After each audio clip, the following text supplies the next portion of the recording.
Welcome everyone to the Path Seekers podcast. My name is Nidhin. This is Kyle and Kato, and today we're talking about renting, landlording, and potentially even buying. So, Kyle, how has your renting experience been? What made you want to rent, and what are your next steps that's coming up pretty soon here? I'll give you a little bit of my backstory. So, I've been a tenant for about three different homes for the last, I don't know, 10 years or so. Before renting, I lived on campus at a university. So, I kind of had an idea what it would be like to eventually rent and have a roommate. So, I was pretty comfortable with the idea of renting. It was something that I'd be all right with after university. And then after that, mainly my main reason for wanting to rent is just because it was me for the longest time, and I don't need that much space and the cost that comes with that. So yeah, now that I'm married, I still am comfortable with just renting, because it's just the two of us. But perhaps if there's kids in the future, then I might start looking into purchasing a home. But to be fair, full disclosure here, I really don't know a lot when it comes to purchasing a house and everything that entails. I've done a little bit of reading surrounding like the extra costs to expect and whatnot, but for the time being, I'm pretty okay just renting. Sweet. Honestly, there is just an argument to be made about renting and buying, and there's so much info about it in so many different places. And every time I feel like I've watched a video, I learned something new and something also to calculate that the previous video didn't calculate. And I think it's very hard to decide whether you should continue renting or buying. Personally, I'm on the side of buying, but I think that might be my ignorance. But from what I understand, that's the side that I fall to. But I think there's lots of positives about renting as well. I was talking with my fiance today, and we're like, if we wanted to travel, like we were inspired by this one video that we were watching, and they just decided to travel for an entire year. And if you have a mortgage, if you have a house, it's just something you can't do. You can't just stop paying your mortgage and go travel. If you were renting, however, on the other side, you can just throw your stuff up into a storage facility and just go travel, right? So lots of positives to renting as well, I find personally, and especially at the start of your life, when you just got married and trying to save up and do so many other ventures. I definitely understand where you're coming from. So cool.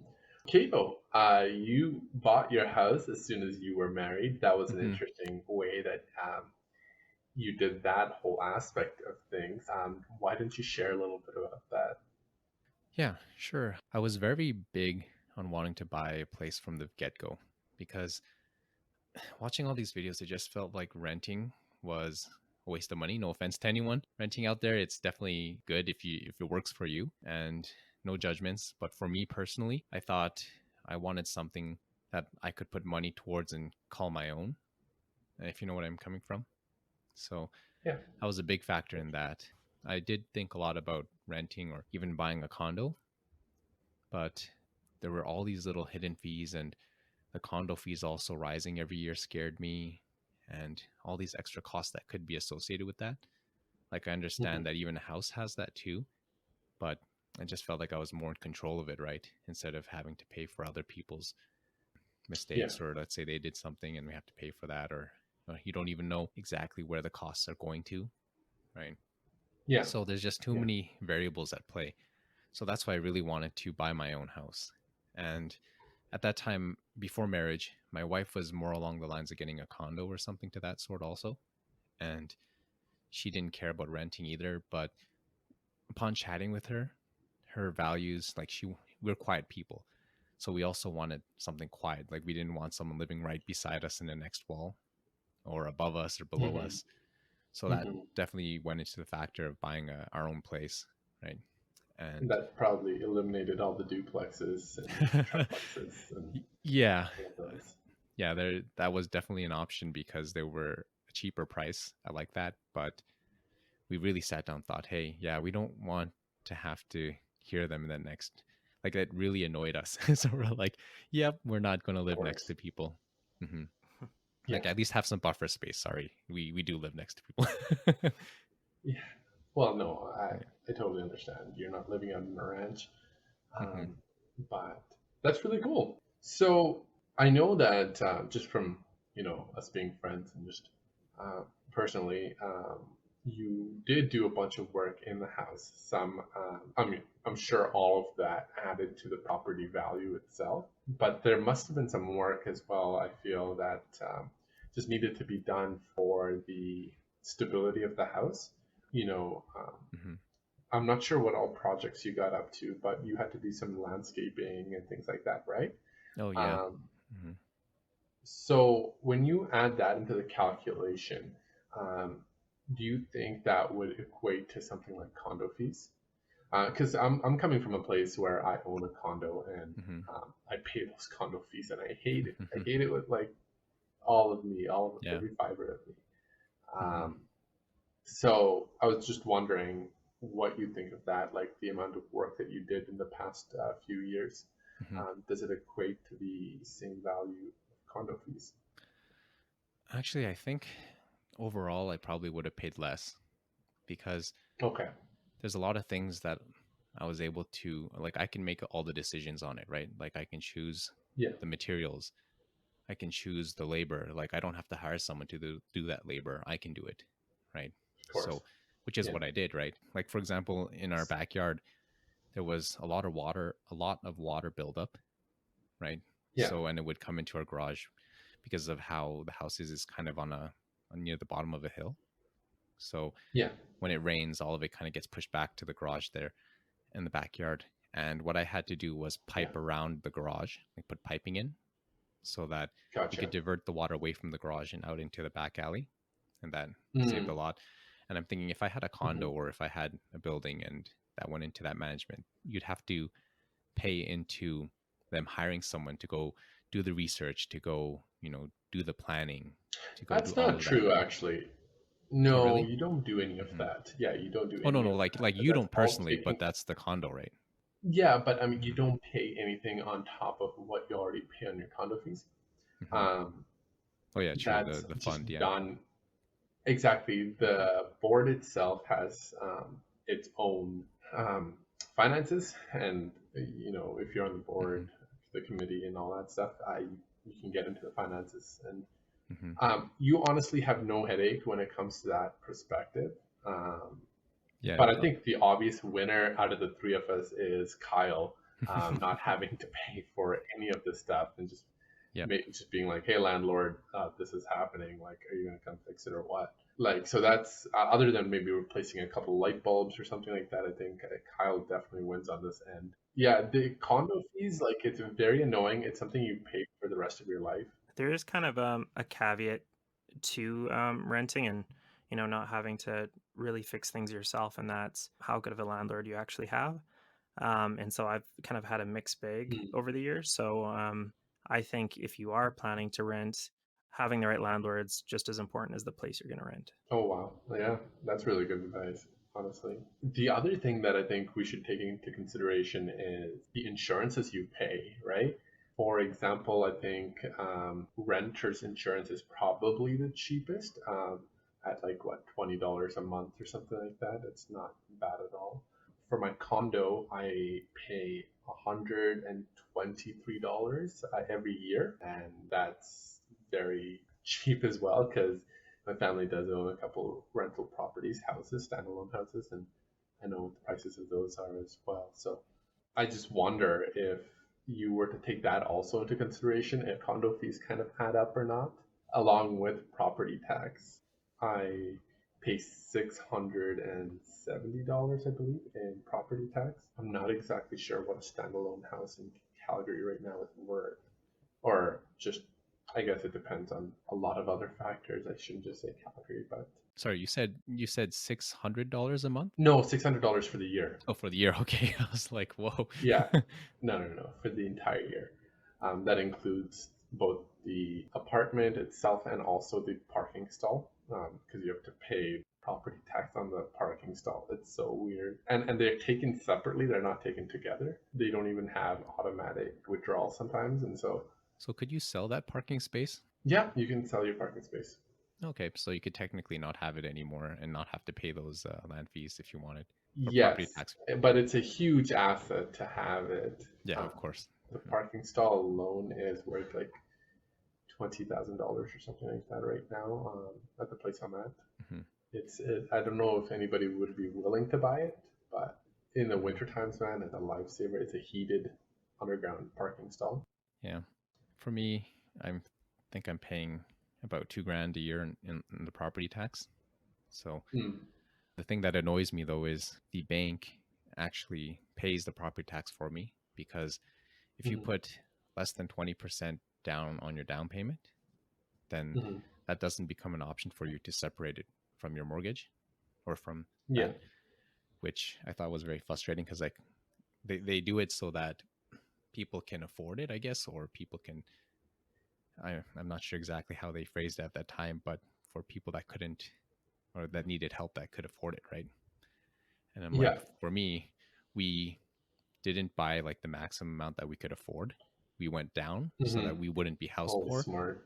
and then we would have all that extra cash so that we could pay off all these things, right, in case it ever came up. And that's why we had enough to be able to pay off the insurance or pay off the property tax.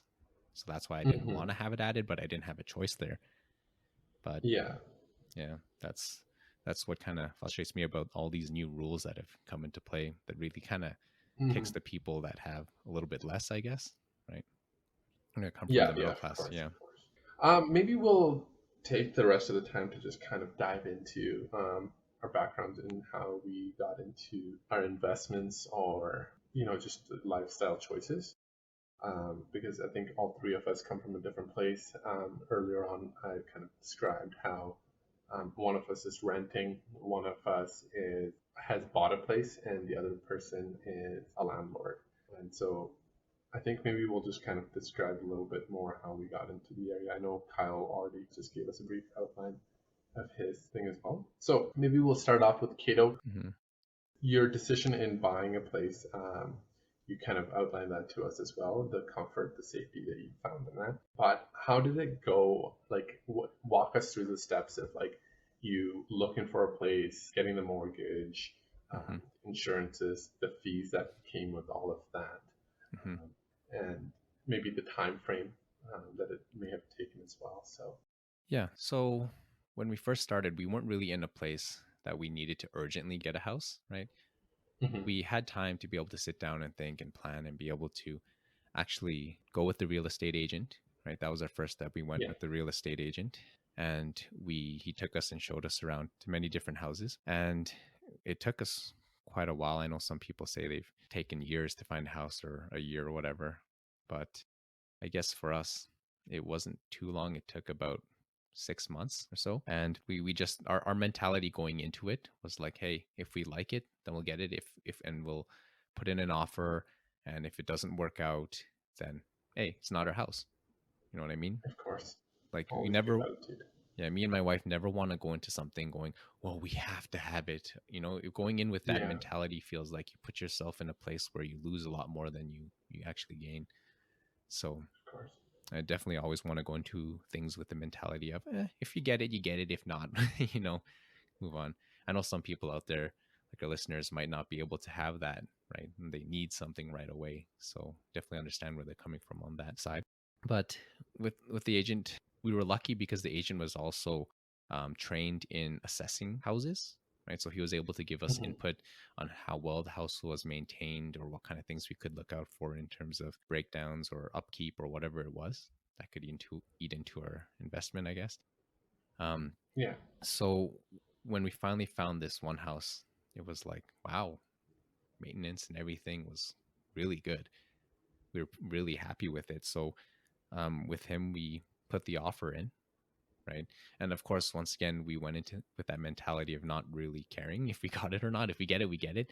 So we were able to yeah, push it a bit lower, and we're like, hey, we're going to put our final offer in at this. If they accept, great. If not, whatever. So whatever, you walk away. yeah, exactly. And they said yes. So I was like, okay, I guess this is our house. So Yeah, so the I same think thing we for got me. a pretty good deal.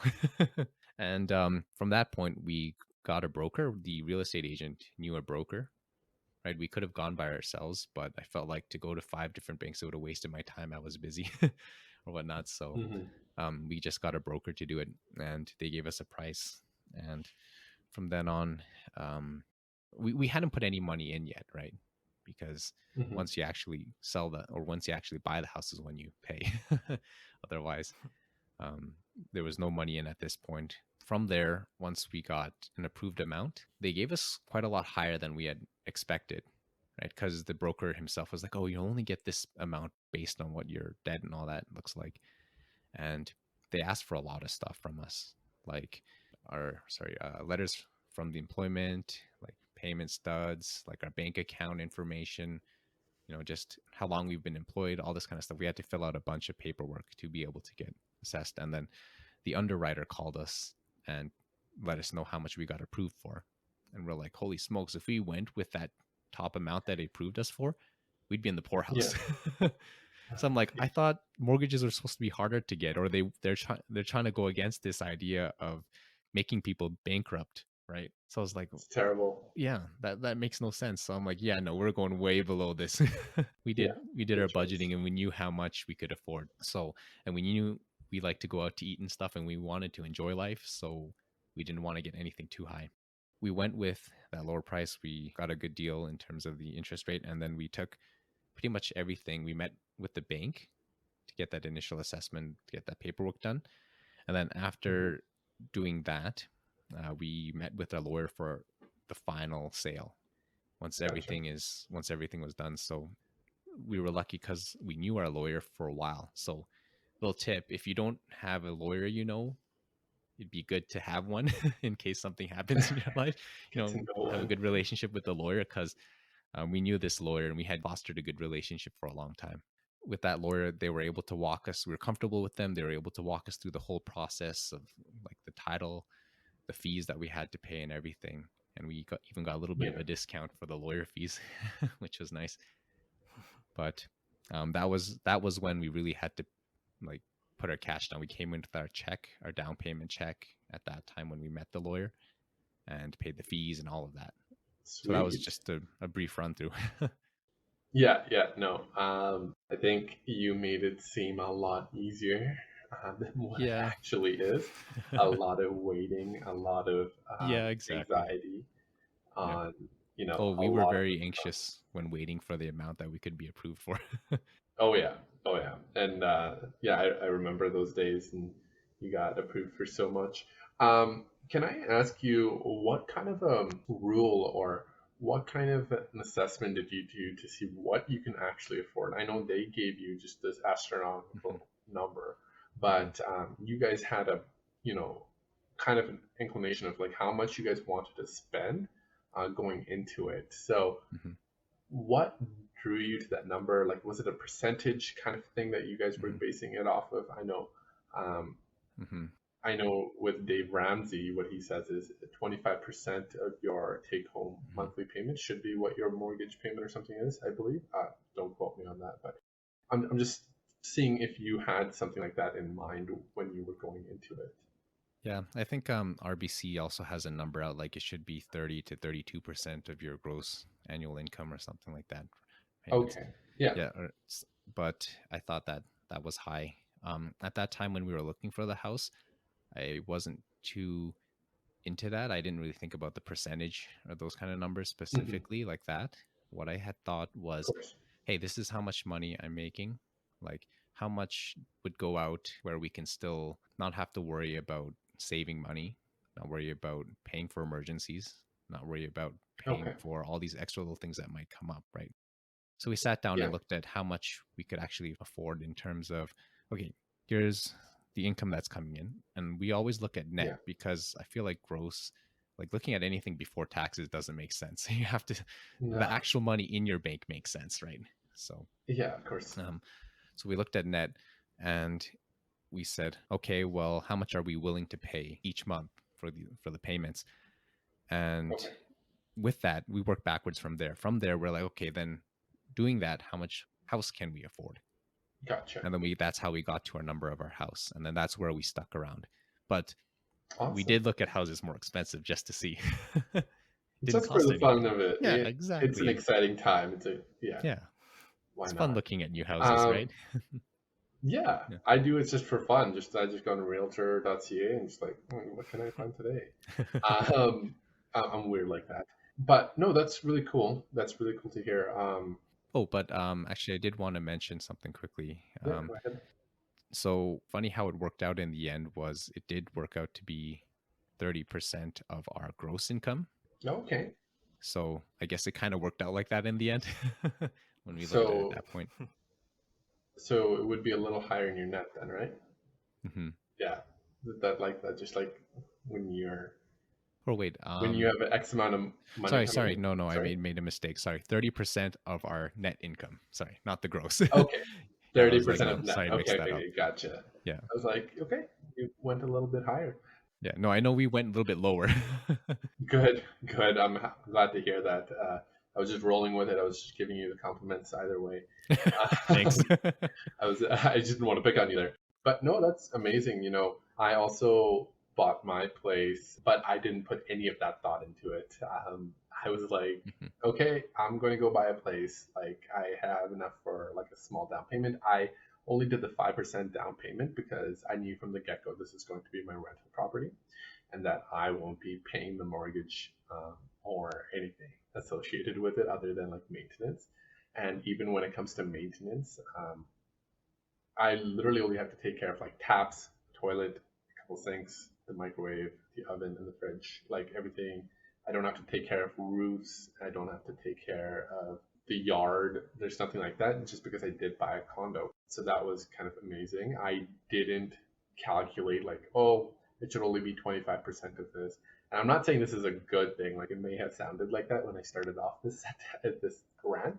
It was a big mistake by me. I was only 23 when I bought my first condo, and I wasn't thinking of the benefits, the negatives, what's exactly happening, like the future me. I was just thinking about the current me, and I knew that having a rental property kind of like boosted my ego a little bit. Having a rental property, I also knew it was a wise thing to have a rental property, like in the long term. Like by the time I'm 50, yeah, no, not even 50. It's only 25 years, so by the time I'm 48, the place will be paid off, and I will just have to pay condo fees still and property tax, but it will be paid off. And when I rent it out, it'll just be income into my pocket. And up until 48, I don't plan on living there. I plan on renting it out the entire time. And the one thing I did think about, the one thing that I was wise on was where I bought the place. I made sure to buy it in a very high trafficked area. The place Location, that location, location. exactly location, right? Like it's so important when you're coming into it with a like thought like this, just having a rental property. I bought in a very high trafficked area, which is the northeast of Calgary. It is where lots of new immigrants kind of come and flock to. It's probably uh, I wouldn't say the cheapest. Like it definitely is cheap, but like it definitely covers your mortgage and then a little more as well. And that's all I really wanted. And so I am pleased to say 98% of the time my apartment has been rented out. I've never had trouble getting people in. Why I missed that 2% is because when I first bought the place, I couldn't put it up for rent right away. I had to wait 2 months just for some other reasons. Ever since then, it's been rented out and it's been really good for me on that side. And as a landlord, having the right tenants, like Kyle said, finding a really good place and finding a really nice landlord is very important when it comes to renting. When it comes to landlording, it's very, very important that you find the right tenants. And sometimes you can find a place, like you can buy a house that's in a non-trafficked place, and you will have to rent it out to whoever comes because you may only have one person come in an entire month to even look at the place, and you just have to go to the default thing. Um, but luckily, I've always been able to kind of vet my tenants and choose the ones that I wanted. So that's been really good. The other thing I wanted to mention about this whole thought process of landlording and having a rental property as an investment. In the actual buying process, I had no idea how many fees were involved in it. Obviously I knew about the inspection fee. When you buy a condo, they actually give you a huge book. It's like everything you need to know about this condo, like every single thing. And it is highly recommended that you get it reviewed. And to review this book is another like $500. And I'm like, oh my gosh, like where is this coming from? And then when, your lawyer fees, insurance fees, things like that, there's quite a bit of fees that just pop up out of nowhere. And that was kind of unexpected. And it took a bit out of my down payment as well. But luckily, I still had enough. I paid it, and we were good. But Kyle, do you have anything else you wanted to add as well when it comes to renting? And you also had that whole aspect to you of flipping houses as well, right? Like that's what your childhood kind of like entailed. Yeah, exactly. So, this is something that, maybe I'll follow in my parents' footsteps when I do get a house. I have to admit I'm not that handy, so we'll see how that goes. But um, so between the ages of, I don't know, being born in like 19 or so, I lived in 7 different houses. Um, Not all of those houses were, yeah, that's a lot. Not all of those houses were flipped or renovated. That kind of happened with the last 3 houses, maybe. But like my parents would also help do some work at my sister's place. Just at first it was just like painting the walls, changing the floor up, which, just small changes like that can really boost the property value, and you don't have to be that handy, at least, when it comes to painting the walls. But yeah, I don't know the exact numbers, I never heard it from my parents, but just by renovating, selling, buying again, a few years later, we were able to get to a pretty decent sized home within not too long of a period of time. But the key thing for them was that they knew the right people. And so I would say if you are thinking about flipping a home, renovating it, definitely kind of know where the best materials are from, where the best contractors are from, because that can all have a huge impact on any of the profits that you do receive from trying to renovate and flip a house.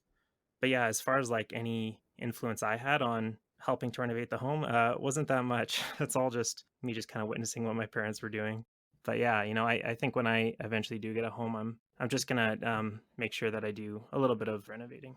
Yeah, I think Kato is the expert on that. He's done so much reno to his place. I think it's probably worth like $40,000, $50,000 more now. No, I Is that right, Kato? well, probably less than that because of my handiwork. I'm this is it's so true. Like learning from the very first time, right? I've never done any of that stuff growing up, and then this is the first time getting into it. And it's hard, but it's not as hard as you think it is. It's definitely doable. There's a lot to learn, but my wife's father, he is a handyman. He makes cabinets and things like that, and he's a great resource for me to go to and ask for help. And he never actually directly helped me in terms of doing stuff for me, but he helped me with advice. So that was really great to have. Actually, I had a question for you, Kyle. So seeing your parents do that growing up, like, do you have thoughts about doing that in the future also once you get your own house, or? Yeah, so I'm definitely not handy, like I've said before, but I'm also not opposed to watching YouTube and trying to figure it out. In fact, I'd rather try doing that than hiring someone if I can. There's just honestly, it's just because there's a good satisfaction in being able to like fix things around the house yourself. So I can attest to yeah, that. I mean, it's kind of fun for me, you know. But yeah, like I just watching you renovate your home, I was fascinated by that, and I was thinking what kind of steps I would take to learn something like tiling or you know, um, you said you did some landscaping too, right? So I like the whole Hmm. process of learning how to do that. Yeah, yeah. YouTube. Exactly. A friend of mine actually, if you're a person that is also thinking about renting and like, oh yeah, renovating is not a big thing for me. Like, if you were to renovate a little bit and furnish the place, just even if it, even if your tenants want all the furniture out, like it boosts it so much. Like you're going to get way more people coming to take a look at it if it's not just like these beige like walls, empty, just completely empty rooms and things like that. Like if you were to renovate it, make it look nice, have nice tiles, have nice carpeting, have nice, like artwork or something like that, it can really boost you quite a lot. Right, Cal? Yeah, so I was just gonna say, I have had to leave the home with my parents when we had a bunch of showings.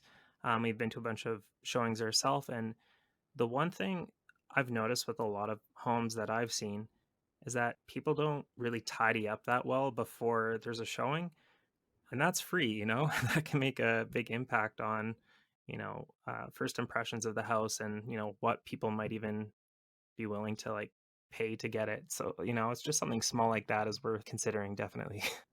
I can definitely attest to that because when we were looking at houses, I saw a lot of that. But it was weird for this house that we got.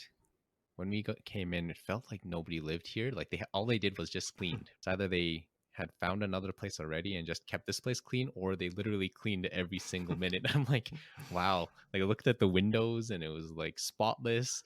I was looking at all these different places and nooks and crannies, and it was just wow. So yes, I agree. It definitely helps sell the house. Yeah, you would be shocked how much value you can put into a place with your time, more than your monetary value itself.